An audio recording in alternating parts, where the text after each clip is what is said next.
In this final section, I want to give you the opportunity to make your own films without specific instructions. However, I'd like you to frame the projects so that they can be applicable to you and your organization. The first video is an observational film for your social media feed. I'd like you to shoot an event using my 4-point method, as I discussed in a previous chapter, where you shot an establishing shot, you followed the process using a variety of medium shots, you got some close-ups of details, and you turned the camera on people's faces to capture emotion. When edited, this film should be about 30 seconds. It'll be the kind of brief thing that people will watch in social media. So what to shoot? Well, here's 4 quick ideas. 1, shoot a behind-the-scenes special event that's happening in your office. A celebration, a special project, a visit from a guest. 2, shoot a conference, a speaking event, or something that someone in your group or someone from your office is doing at a location. Follow them and show them the process that they went through over the course of a day, but edit it down to 30 seconds. 3, a day in the life of people in your office, smiling, working hard, and working together. 4, follow a project partner as they're involved in their work. It doesn't really matter what the event is. It's helpful if there's a beginning, middle, and end, a start, watching the process, and a conclusion that turns your shoot into kind of a mini story. The second video I'd like you to shoot is a how-to video for fundraising. Design the video around something you're raising money for. It could be a special project, operational costs, even salaries. Start by having someone introduce themselves, go through an explanation of the problem or the project, and offer the solution. Second, the end of the video is the ask. Where can people contribute? Remember to shoot extra footage related to what your person's talking about. Be creative in what you capture and what you use.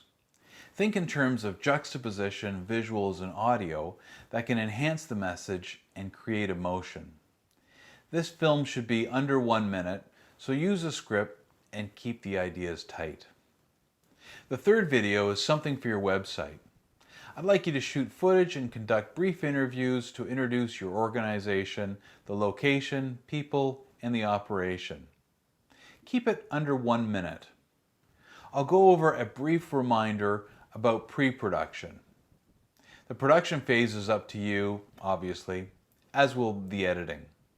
It's the intention of the GIL to have a mentor available to give you feedback on these projects. So pre-production is the preparation in order to turn your idea into reality on video. I want to remind you of a series of lists that we have talked about in previous videos. It's a checklist for you to use to make sure that you're prepared so that when it comes time to shoot, you're able to organize and get all the assets you need in order to finish the film. Remember, the more prepared you are ahead of time, the more likely the results are going to be positive in your favor. Do you need this pre-production checklist for all 3 projects? Well, that's going to be up to you. For the social media one, it might be easy enough to not have to worry about all of the details on this checklist. But for some of the other ones where you're more involved in having to interview people and organize your day better, this might be helpful. Plus, when it comes time to shooting future films, this list will be necessary for you to be able to accomplish what you need through your video. I also said, plan the shoot and shoot the plan. And that planning starts with your script. Before you go through the rest of the list of pre-production, I would start with your script. Print out a copy and write down what it is you want to try to accomplish. There's the idea on the left column that helps you think of what am I trying to capture in this moment. From there, you'll think of what visuals help best demonstrate what it is you're trying to say. The same is true with the audio.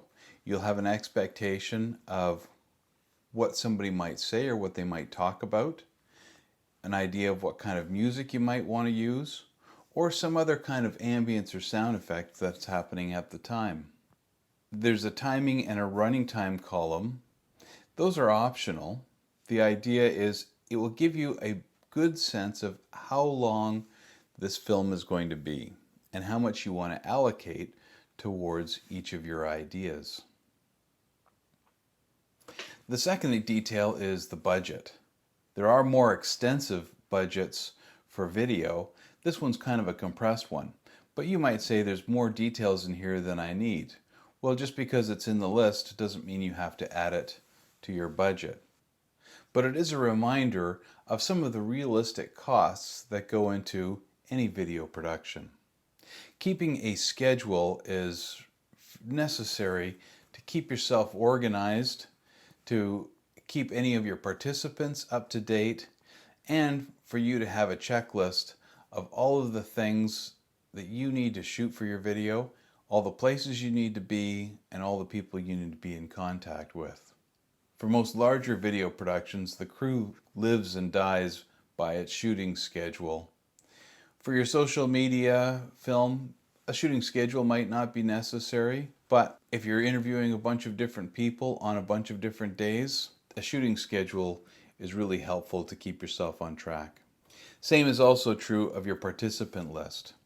You want to keep track of everybody you're involved with, everybody you're shooting, and have a way of contacting them if necessary. This includes people who you're going to interview, the people who are on your crew, and also people who are going to help you with some of the logistics of shooting a film. And finally, in the pre-production checklist, thing to remember is a general release. A release is a document that your participants sign that give you the legal right to be able to use their image or anything that they've created for your video. Rarely do people turn around and sue you for using their image on your video, but it's a document that keeps you protected and, just as importantly, keeps your organization protected. Once you've gone through this checklist and thought through your script, what things are going to cost, a realistic schedule of when you're going to shoot, you've got the lists of people who are going to be involved in your shoot, and you've got your legal releases prepared for people to sign, you're ready to shoot your film. So once you've gone through making these 3 short videos, I think you'll be really well prepared to work on a variety of projects to tell stories on your mobile device.